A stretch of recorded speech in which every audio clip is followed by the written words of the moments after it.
Bien. Las sociedades prehistóricas es un poco más complicado conocerlas porque no existía la escritura todavía. Entonces, cómo podemos conocer una sociedad si no tenemos libros que nos cuentan cómo es? ¿Cómo podemos conocerla? ¿A través de qué? de la arqueología. Perfecto. A través de la arqueología y de todos los descubrimientos que se fueron haciendo, podemos inferir cómo eran las sociedades en aquellos momentos. Y como no hay demasiada información, varios filósofos elaboraron sus propias teorías, ¿sí? Uno de esos es Hobbes, Thomas Hobbes, em, que lo que él decía básicamente es que no se puede vivir en sociedad sin cierto orden, porque sería un caos. Entonces, lo que él cree es que en estas sociedades prehistóricas existió lo que se llama un contrato social. ¿Qué es lo que permitía o qué pactaba, digamos, ese contrato en no hacerse daño eh, entre las diferentes sociedades, diferentes tribus, por así decirlo, que existían en esos momentos históricos? No robarse, no saquearse, esa palabra que hoy tenemos muy eh, conocida, em, no lastimarse entre esas tribus. Rousseau decía que estaba de acuerdo con la teoría de Hobbes del contrato social, pero él mantenía y sostenía que el ser humano por un en estado naturaleza, digamos, eh, vive en sociedad y comparte en sociedad, y eso hace que no dañe a otras sociedades. Maine, un poco después, vino y planteó la noción de patriarcado. Patriarcado como hoy digamos, como el significado que hoy conocemos. Una sociedad liderada por un varón que cuidaba de las mujeres, cuidaba de los hijos, cuidaba de la seguridad, eh, proveía el alimento, bueno, y la seguridad, como dije recién. Eh, pero Engels como que se contrapuso a esta teoría porque decía que en ese momento no existía la noción de paternidad, eh, a lo cual adhiero. La noción de paternidad aparece muchísimo tiempo después, eh, con la noción de monogamia, digamos. Imagínense en tribus donde vivían un montón de hombres y mujeres juntos, probablemente se procreaban entre todos, entonces no podemos establecer quién era hijo de quién. Por lo tanto, todos los niños nacidos en esa tribu eran hijos de la tribu. Se podía saber quién era la madre, pero no el padre, ¿sí?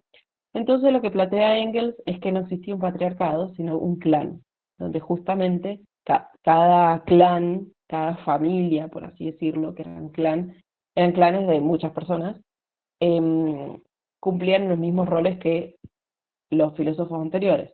Proveían el alimento, aseguraban digamos, justamente la seguridad, criaban, a los niños se criaba entre el clan, digamos, y no era responsabilidad de una sola persona. Bueno, a medida que pasa el tiempo, y esto creo que lo dijimos un poquito en la clase pasada, las sociedades dejan de ser nómades para pasar a ser sedentarias. ¿Cuál fue el gran cambio? La agricultura. Cuando la agricultura y cada una de estas tribus o clanes empieza a em, cultivar su propia tierra, ya no tiene la necesidad de seguir moviéndose. Es más, necesita quedarse en el mismo lugar para poder cuidar de esos cultivos y alimentarse a través de eso. Y esto lleva a a la noción de lo que hoy conocemos como propiedad privada. ¿Por qué? Porque si yo cultivaba, qué sé yo, papa y zanahoria, y mis cultivos tienen un excedente, yo mi tribu, mi clan no consume todo lo que yo cultivo. Entonces aparece la noción de excedente. Y si tengo un excedente, puedo comercializarlo con los excedentes de los otros clanes, ¿sí? Pero es mío. Aparece esto que se llama propiedad privada. Nadie puede venir a sacarme esas papas o esas zanahorias que yo cultivo porque son míos, los cultivo yo, ¿sí? O sea, de mi clan. Pero sí puedo comercializarlo o, eh, ¿cómo se llama esto? Cuando te dan trueque, a través del trueque. Después primeras sociedades, que en realidad las primeras sociedades no son estas, ya vemos que desde la prehistoria existe la sociedad, solo que las llamamos primeras sociedades porque tienen un parecido a las sociedades que conocemos hoy en día, las que vivimos nosotros hoy. Estas sociedades, hablando de Grecia, Roma, aparece la noción de división del trabajo, ¿sí? No podíamos hacer todas las tareas. Entonces, se divide el trabajo. Y aparecen las primeras representaciones culturales. No sé si alguien acá ha tenido la suerte de viajar a Europa, pero Europa es sumamente rico en esto, en producciones culturales. Acá en América y en Latinoamérica también. Eh, pero estas sociedades son mucho más viejas.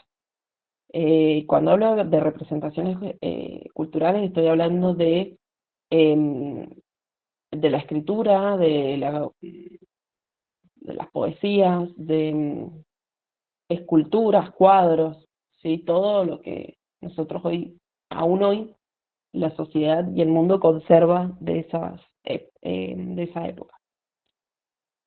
La sociedad en la Edad Media fue un periodo de gran hambre, gran eh, pobreza, y eso hace que haya muy poco avance eh, en lo cultural, ¿sí? Porque si tengo hambre, si tengo mi ciudad destruida o mi casa destruida, tengo hambre, tengo que salir a luchar porque habían invasiones bárbaras, etcétera, etcétera, no voy a poder ponerme a crear em, esculturas, ¿sí? O cuadros.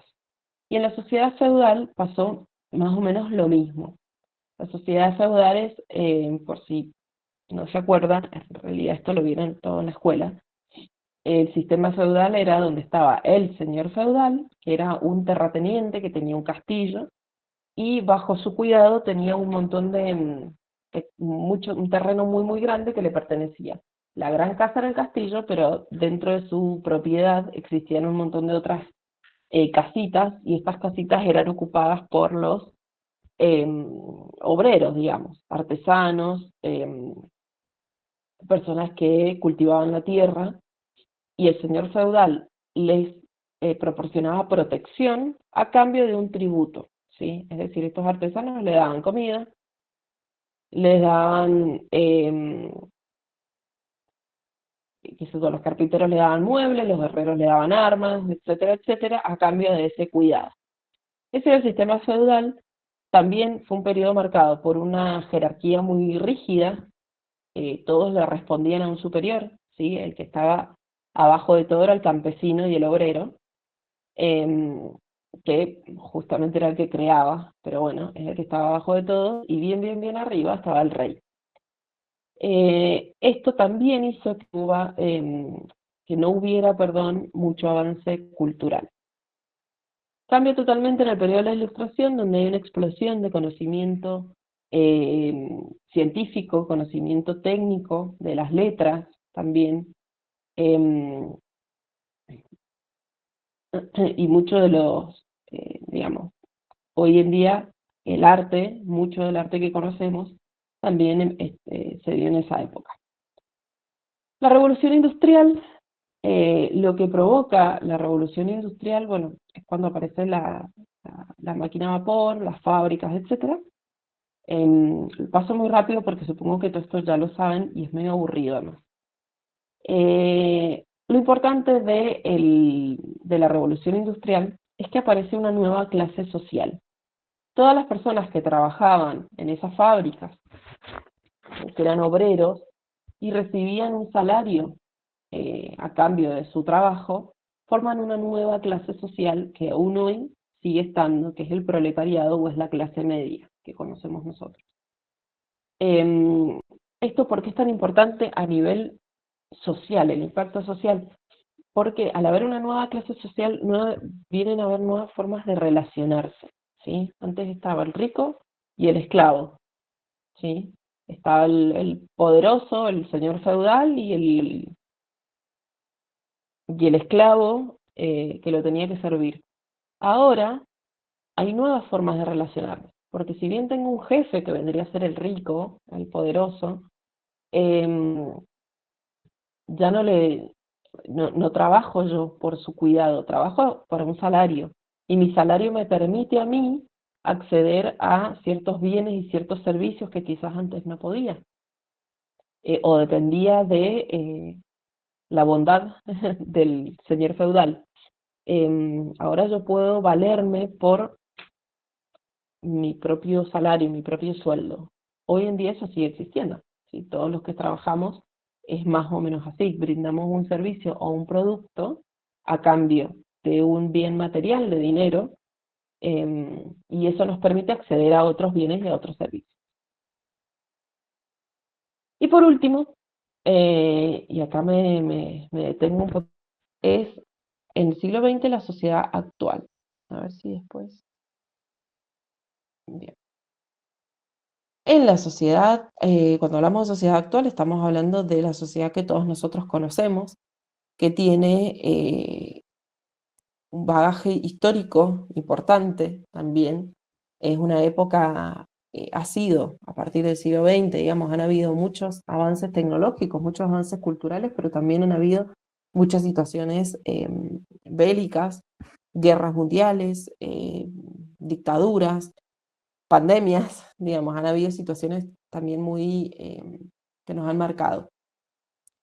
Sin duda, una de las grandes características que justamente nos caracteriza o nos diferencia de otra época ha sido el avance tecnológico. Ojo, la tecnología existe desde que el hombre se dio cuenta que con un palo podía hacer un arma o con una piedra podía hacer una casa, digamos, todo eso es tecnología. Pero el avance a pasos agigantados lo vemos en las sociedades eh, nuestras, ¿sí?